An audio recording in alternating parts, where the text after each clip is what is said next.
Pourquoi sommes-nous tous philosophes? Cette question dit implicitement que nous sommes tous philosophes. Nous, c'est-à-dire les hommes, les êtres humains, et l'adverbe pourquoi incite à en rechercher les raisons. Le verbe être de la question définit l'homme. L'homme est philosophe en général, mais les hommes peuvent-ils tous devenir philosophes en particulier? Il y a ici un passage de l'être au devenir qui est à analyser car il ne va pas de soi. En effet, si nous sommes tous philosophes en puissance, c'est-à-dire que par nature nous avons les facultés nécessaires pour penser et pour créer, ce qu'il faudra montrer, le sommes-nous en acte? En acte, c'est-à-dire que cette puissance de penser et de créer peut-elle devenir effective, réelle pour chacun d'entre nous? Autrement dit, être philosophe, est-ce propre à quelques-uns ou à tous? Notre idée ici, c'est de montrer que tout homme en a la capacité et que la pensée et la création qui définissent la philosophie sont des particularités de la condition humaine qui rendent l'homme humain. Selon Aristote, dans la métaphysique, le livre Alpha, le premier livre, Grand Alpha, selon Aristote, l'étonnement serait à l'origine de la philosophie.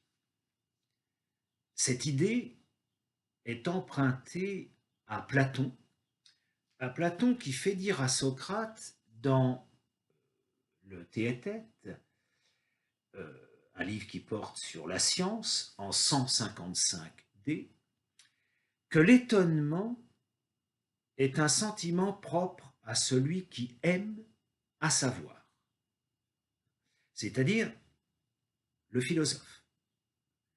Socrate dit, je cite, « Il n'y a pas d'autre point de départ de la quête du savoir, la philosophie donc, que celui-là, l'étonnement. » Quant à Aristote, il écrit, je cite, « C'est l'étonnement qui poussa, comme aujourd'hui, les premiers penseurs aux spéculations philosophiques. » L'expression « comme aujourd'hui » signifie que c'est toujours comme cela. Il faut toujours commencer par l'étonnement pour philosopher.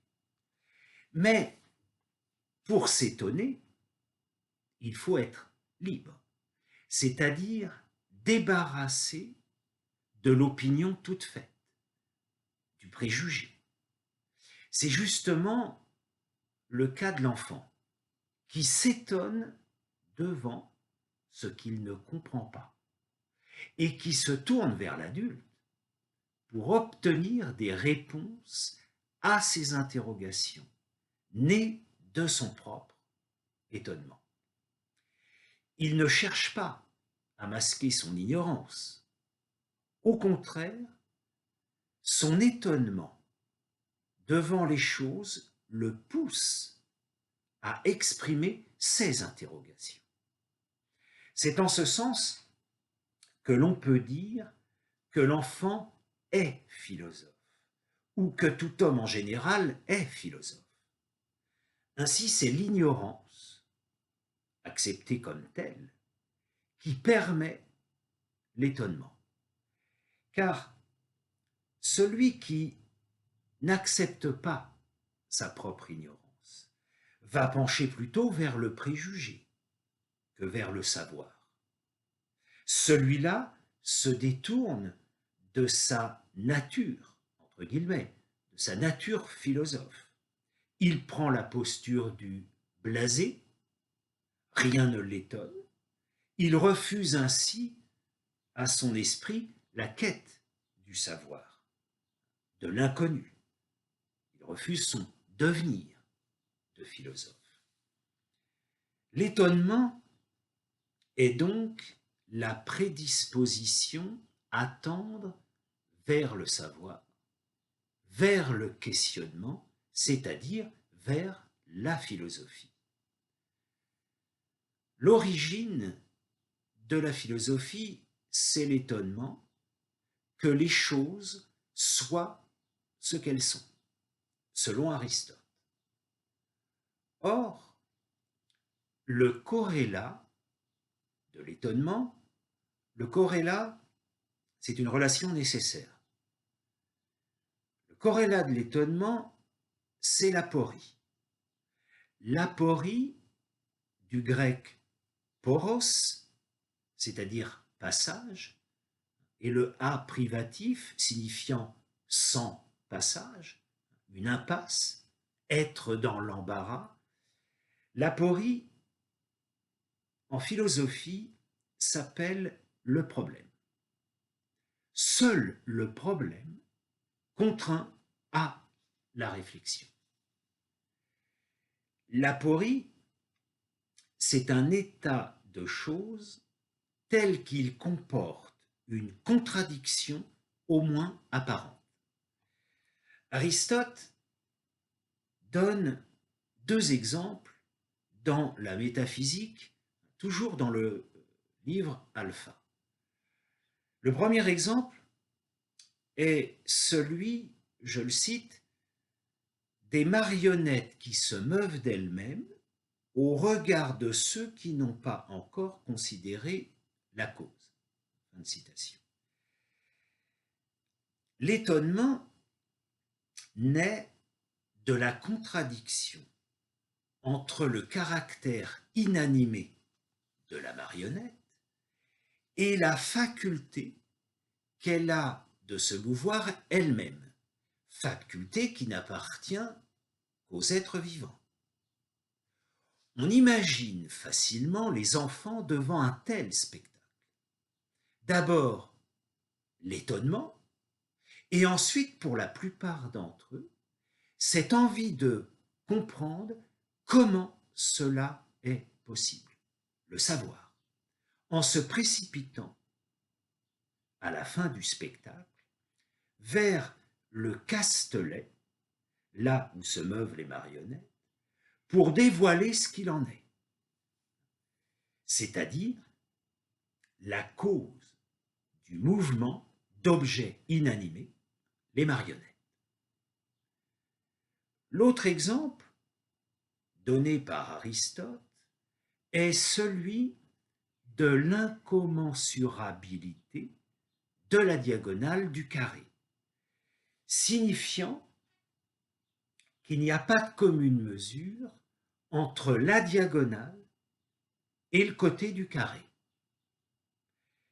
L'étonnement naît de la contradiction entre le caractère fini de la diagonale et l'impossibilité de la mesurer avec un nombre fini, un entier naturel, un nombre rationnel, c'est-à-dire un nombre en accord avec la raison. Pythagore ne connaissait que ces nombres et il découvrira l'irrationnel, racine carrée de 2, le nombre en désaccord avec la raison, qu'il appela le mystérieux, celui qui ne doit pas être divulgué, arrêton en grec, qui lui permit de mesurer la diagonale. Comme le signale le commentaire de Tricot, le traducteur de la métaphysique d'Aristote, cette découverte ruinait le principe fondamental de sa doctrine, suivant lequel toutes choses sont nombre. Car cet irrationnel n'était pas considéré comme un nombre. Et il présentait un côté scandaleux que les pythagoriciens s'efforçaient de dissimuler aux yeux des profanes. Un initié, Hippassos, qui avait dévoilé cet arrêtone, aurait, dit-on, été précipité dans la mer pour impiété. Quoi qu'il en soit, la philosophie naît de l'aporie, des problèmes qui s'imposent à l'homme. Les choses s'imposent comme contradictoires. Des objets inanimés qui se comportent comme des êtres vivants, un nombre fini, la diagonale du carré, qui ne peut pas être mesuré par un nombre entier. Aristote ajoute aussi les éclipses, ou encore le problème de l'origine de l'univers. Ces choses qui s'imposent comme contradictoires poussent l'homme dans la recherche, jusqu'à ce que l'étonnement initial se transforme en un étonnement contraire. C'est-à-dire qu'on ait pu un jour s'étonner que les choses soient ce qu'elles sont.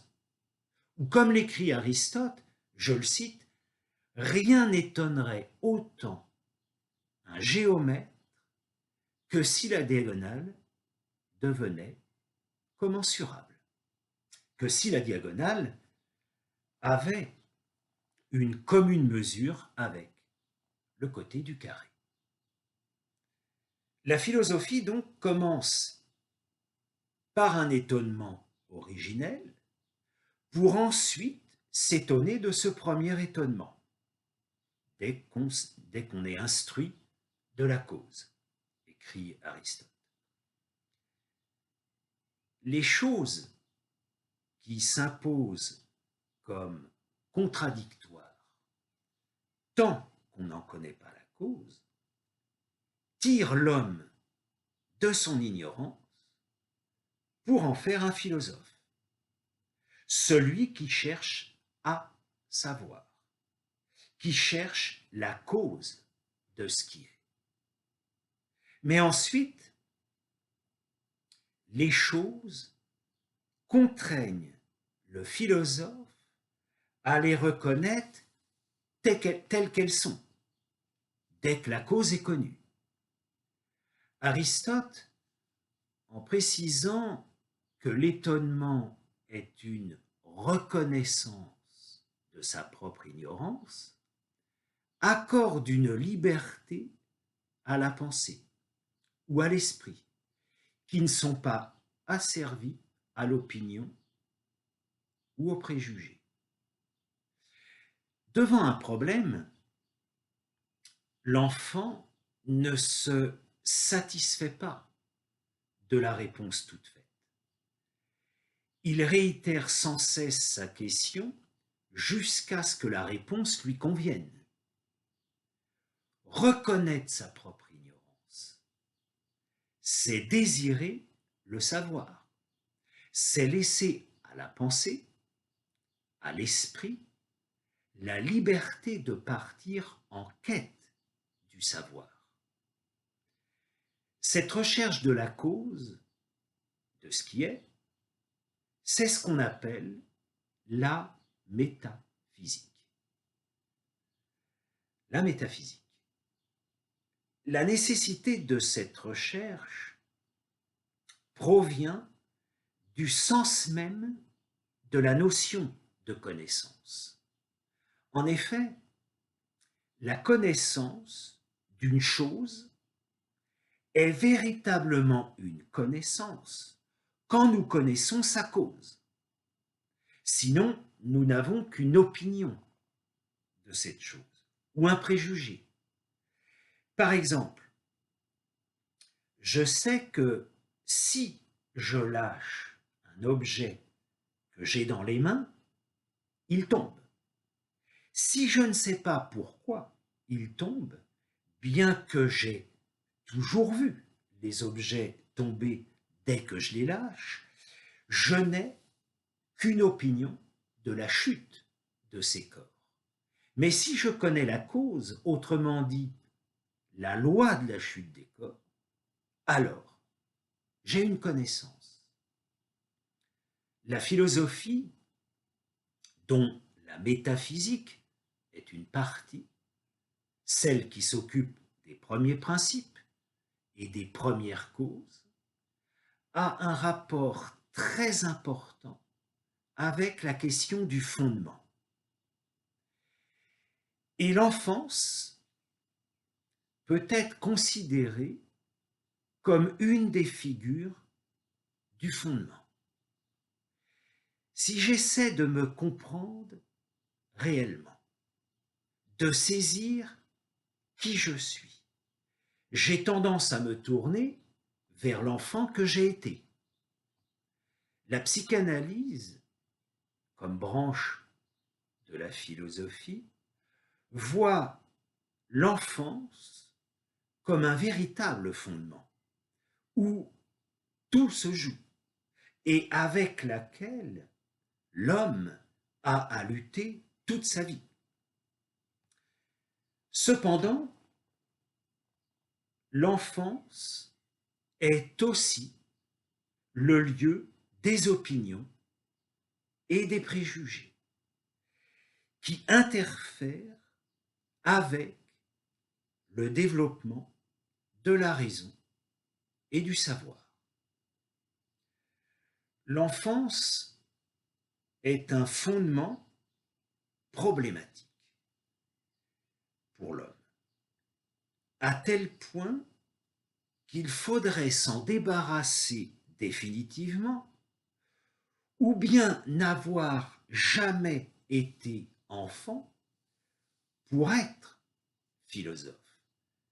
Tel est, semble-t-il, le point de vue de Descartes, développé dans les Méditations métaphysiques, un ouvrage de 1641, dans la première méditation des méditations métaphysiques, et dans les principes de la philosophie, un ouvrage de 1644, la première partie des principes de la philosophie. Là, il s'agit du troisième tome des œuvres complètes de Descartes.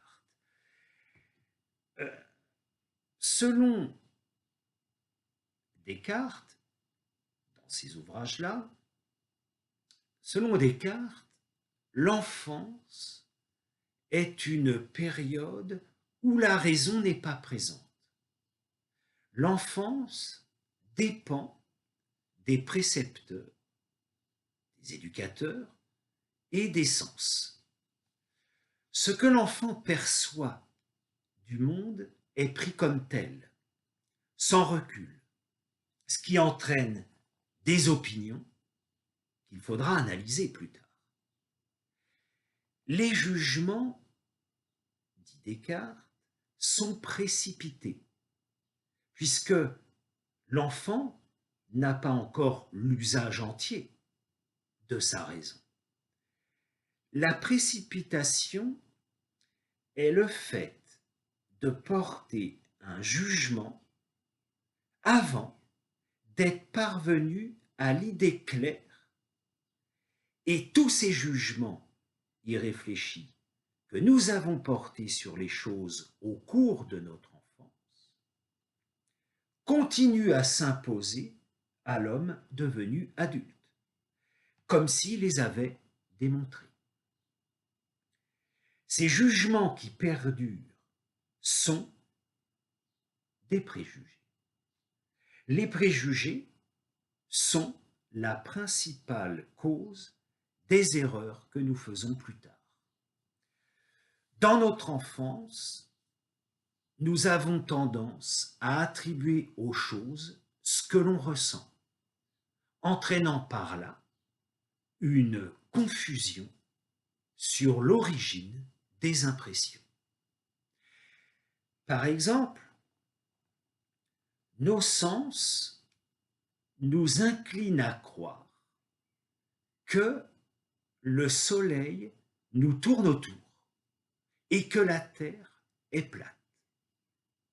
L'enfant se demande même comment l'homme peut-il tenir sur Terre lorsqu'il se représente la Terre comme un cercle et dessine l'homme en bas, la tête en bas.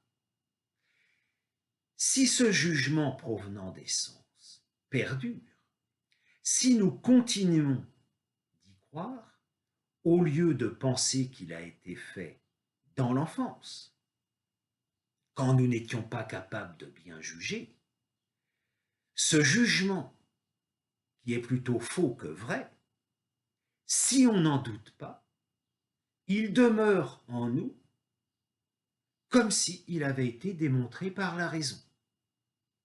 C'est un préjugé. Et selon Descartes, on ne peut pas les oublier. Car lorsque l'homme a atteint l'usage entier de sa raison, qu'il sait par démonstration que la Terre tourne autour du Soleil et qu'elle est bien sphérique, il a toujours cette impression en lui, ce jugement faux dont il a de la peine à s'en débarrasser, que le Soleil tourne autour de la Terre et que la Terre est plate et immobile. Les opinions et les préjugés ont un tel pouvoir sur nous que l'enfance comme fondement est vraiment trop problématique. Le besoin de fondement va donc entraîner Descartes vers un doute radical. La nécessité du doute radical est subordonnée au but suivant, je cite Descartes, établir quelque chose de ferme et de constant dans les sciences, écrit-il dans la première méditation. Autrement dit, établir un fondement. Ici, la question concernant la notion d'opinion, à savoir si elle appartient ou non au champ de la connaissance, diverge selon les philosophes. Mais il est certain que nous commençons tous par avoir des opinions sur les choses avant d'en posséder un savoir. D'un côté, l'opinion peut être considérée comme le plus bas degré de la connaissance. C'est le cas pour Platon qui l'admet dans le champ de la connaissance. L'opinion est alors apparentée au vraisemblable. D'un autre côté, l'opinion est rejetée hors du champ de la connaissance, car elle ne fait qu'entraver la science. Bachelard affirme qu'il faut commencer par la détruire avant de construire une réflexion. Et en effet, Bachelard montre dans la formation de l'esprit scientifique, au premier chapitre, un ouvrage de 1938, Bachelard montre que la science s'oppose absolument à l'opinion. Voici ce qu'écrit Bachelard. Je cite Bachelard. L'opinion a, en droit, toujours tort. L'opinion pense mal. Elle ne pense pas. Elle traduit des besoins en connaissance. En désignant les objets par leur utilité, elle s'interdit de les connaître. On ne peut rien fonder sur l'opinion, il faut d'abord la détruire. Elle est le premier obstacle à surmonter. Il ne suffirait pas, par exemple, de la rectifier sur des points particuliers en maintenant comme une sorte de morale provisoire une connaissance vulgaire provisoire. L'esprit scientifique nous interdit d'avoir une opinion sur des questions que nous ne comprenons pas, sur des questions que nous ne savons pas formuler clairement. Avant tout, il faut savoir poser des problèmes et, quoi qu'on dise, dans la vie scientifique, les problèmes ne se posent pas d'eux-mêmes. C'est précisément ce sens du problème qui donne la marque du véritable esprit scientifique. Pour un esprit scientifique, toute connaissance est une réponse à une question. S'il n'y a pas eu de question, il ne peut y avoir connaissance scientifique. Rien ne va de soi, rien n'est donné, tout est construit. Fin de citation. La référence à la morale provisoire, en parlant d'une connaissance vulgaire provisoire, cette référence renvoie à Descartes. Si Descartes parle dans le discours de la méthode, un ouvrage de 1637, si Descartes parle d'une morale provisoire, c'est parce que la morale vient la dernière dans l'ordre des sciences. Elle présuppose que toutes les autres soient constituées. La morale concerne l'action. Et si je dois agir en connaissance de cause, c'est-à-dire en connaissance de toutes les causes, je ne peux pas agir avant de toutes les connaître.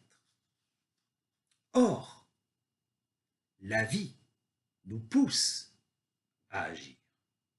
Pour sortir d'embarras, Descartes va adopter provisoirement quelques règles pratiques qui ne peuvent pas être admises comme vraies, mais qui doivent permettre de vivre heureux, dans l'attente de connaître les vraies règles. Descartes en propose 3 dans la 3e partie du discours de la méthode.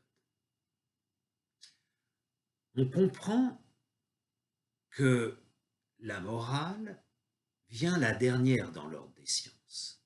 Lorsqu'on lit dans la lettre préface de l'édition française des Principes, un ouvrage de 1647, enfin la lettre est de 1647, qui se trouve dans le 3e tome des œuvres complètes de Descartes, la comparaison que Descartes établit entre la philosophie et un arbre.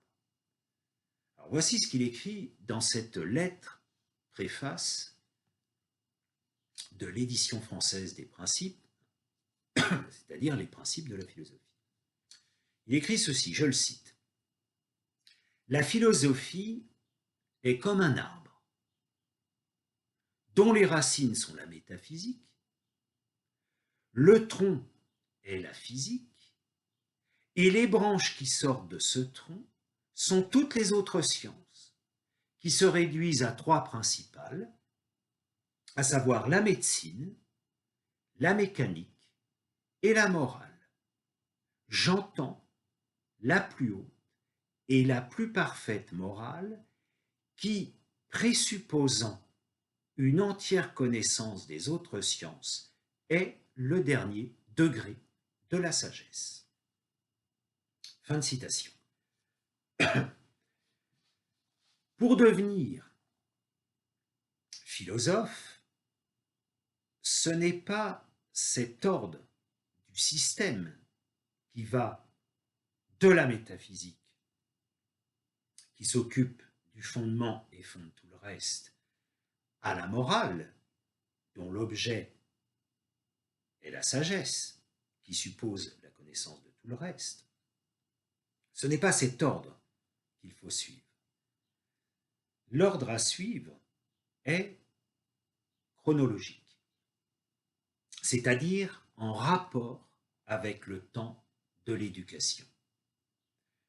Pour devenir philosophe, il faut commencer par adopter une morale, provisoire certes, qui a pour objet de régler les actions de sa vie qui ne peuvent pas attendre, et pour tâcher de bien vivre, le mieux qu'on puisse. Ensuite, il faut étudier la logique. La logique qui apprend à bien conduire sa raison pour découvrir les vérités qu'on ignore. Descartes donne l'exemple de la pratique des mathématiques. Il faut s'y exercer afin de s'habituer à trouver la vérité dans ces questions. Lorsque la raison est prête, on peut commencer à s'appliquer à la vraie philosophie, dont la première partie est la métaphysique. La métaphysique contient les principes de la connaissance. Pour accéder à ces premiers principes, il faut appliquer le doute radical, qui consiste à douter de tout jusqu'à ce qu'il y ait une proposition qui résiste au doute. C'est à chacun de nous d'effectuer cette épreuve en suivant les deux premières méditations, des méditations métaphysiques, et de saisir le premier principe qui est l'être ou l'existence de notre pensée, ce qu'on appelle aujourd'hui la conscience, que Descartes formule ainsi: je pense, donc je suis. Dans l'instant où je pense que je suis par l'acte même qui pose ma pensée dans l'existence. Le caractère irréfutable de ce premier principe tient à ceci. Si je doute que je suis, puisque douter, c'est penser, et que pour penser, il faut être. Et je peux répéter cela pour en éprouver la vérité. À chaque instant, cette proposition s'impose à moi. Que je pense que j'existe ou que je n'existe pas, pour penser, il faut être. Donc la pensée est existence. Le second principe que Descartes déduit premier est l'existence de Dieu. Dieu, selon Descartes, est le garant de ma pensée. C'est-à-dire que la nature de notre entendement créé par Dieu, est qu'il ne peut pas se tromper au jugement qu'il fait des choses, dont il a une perception fort claire et fort distincte. Sans Dieu, Descartes écrit dans les Principes de la philosophie, sans Dieu, on ne peut pas avoir de connaissance certaine d'aucune autre chose. Voilà la nécessité du concept de Dieu dans la philosophie de Descartes. La seconde partie de la philosophie est la physique. La physique qui commence par les principes des choses matérielles et continue par la recherche de la nature de tous les corps, et ensuite celle des plantes, des animaux et de l'homme, afin de trouver les autres sciences qui lui sont utiles, à savoir la mécanique, la médecine et la morale. Descartes ajoute 4 autres moyens pour devenir philosophe. Le premier est de s'employer à acquérir des notions claires. Le second est de s'attacher à tout ce que l'expérience des sens peut nous faire connaître. Le troisième est l'enseignement par la conversation des autres hommes. Et enfin, le quatrième est la lecture de livres capables de nous instruire, qui est, selon Descartes, comme une espèce de conversation avec les auteurs. Dans ce devenir philosophe, il y a donc l'acquisition de connaissances dont l'esprit humain est capable. Descartes insiste régulièrement sur ce point. C'est à chacun d'entre nous de s'appliquer à la philosophie. Je cite Descartes, il écrit ceci: « Comme sans doute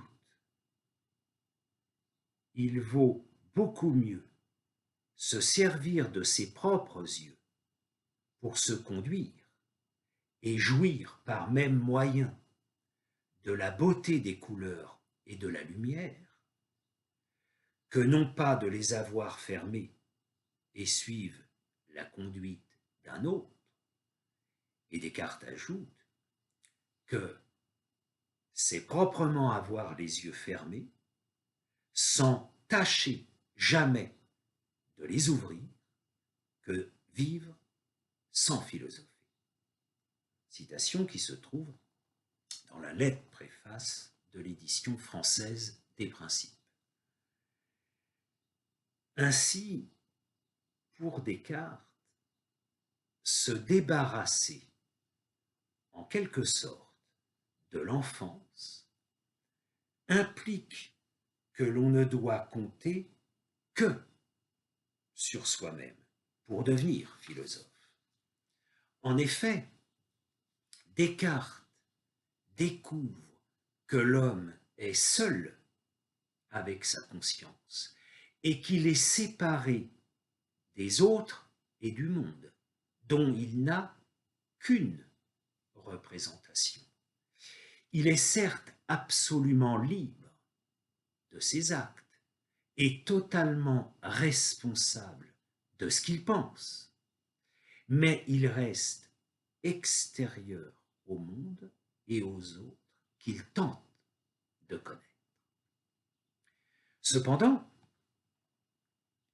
si on considère l'enfance comme fondement pour être philosophe, ou Si on cherche un autre fondement, comme celui de la conscience, alors le fondement permet d'être.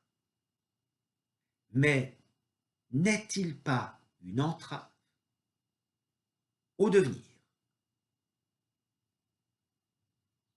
La destruction des fondements permettrait alors le devenir, un devenir philosophe, une création.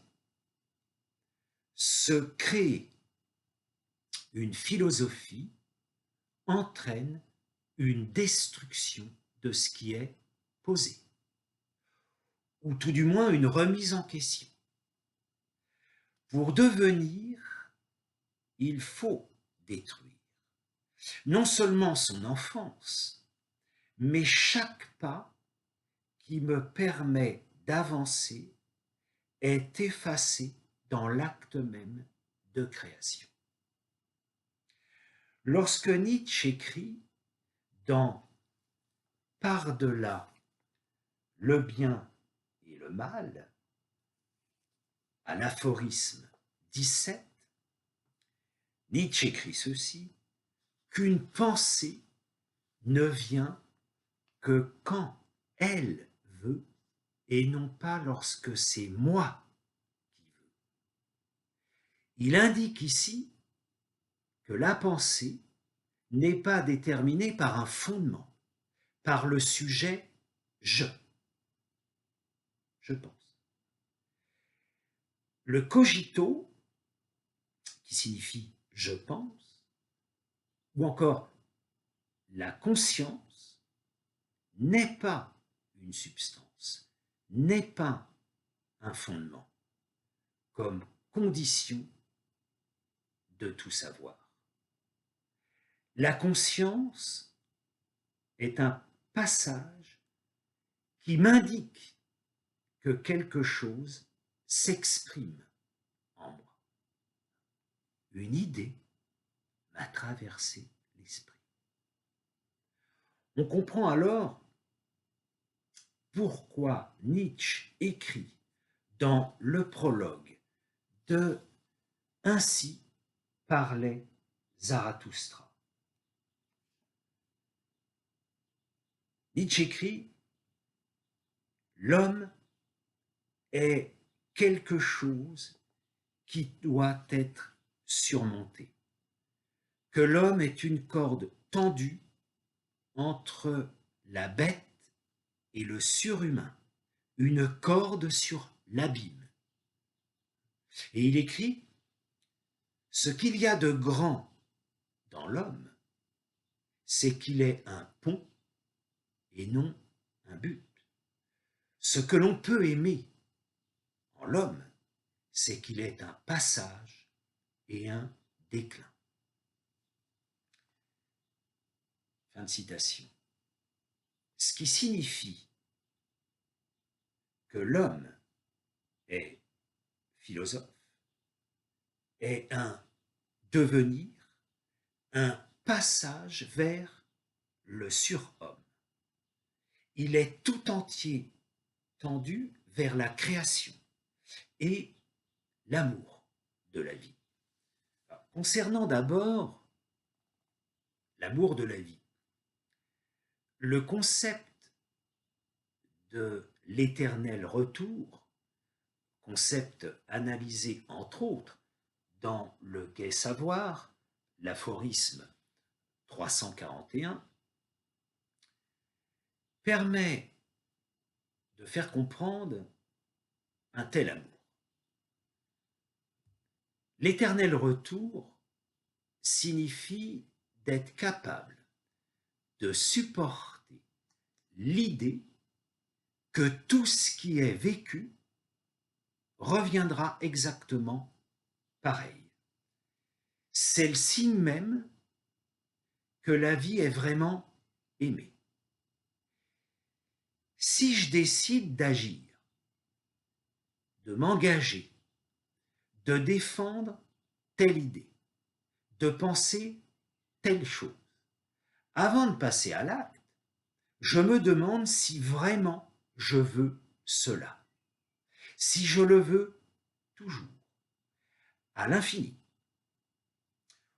On comprend ici que l'idée de l'éternel retour donne une grande responsabilité pour chaque acte de notre vie.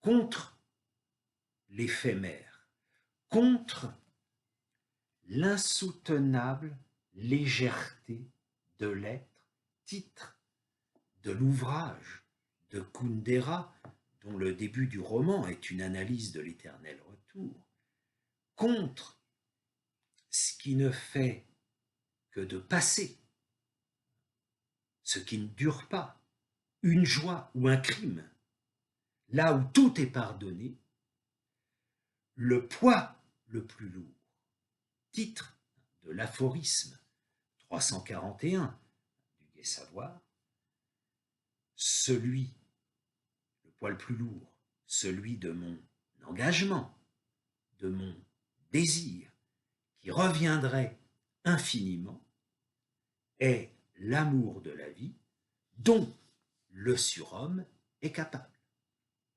Le surhomme se définit comme l'homme libre d'esprit, le créateur. Concernant, enfin, la création, il s'agit non pas de retrouver l'enfance, non pas de la supprimer, mais de devenir enfant. En quel sens? Nietzsche, dans Ainsi parlait Zarathustra, décrit ce qu'il intitule les trois métamorphoses, c'est-à-dire, je cite Nietzsche, comment l'esprit devient chameau, comment le chameau devient lion, et comment enfin le lion devient enfant. Le chameau est l'animal qui porte. Il porte le poids des valeurs établies, les fardeaux de l'éducation, de la morale et de la culture. Il les porte dans son désert et là, il se transforme en lion. Le lion casse les statues, piétine les fardeaux, mène la critique de toutes les valeurs établies.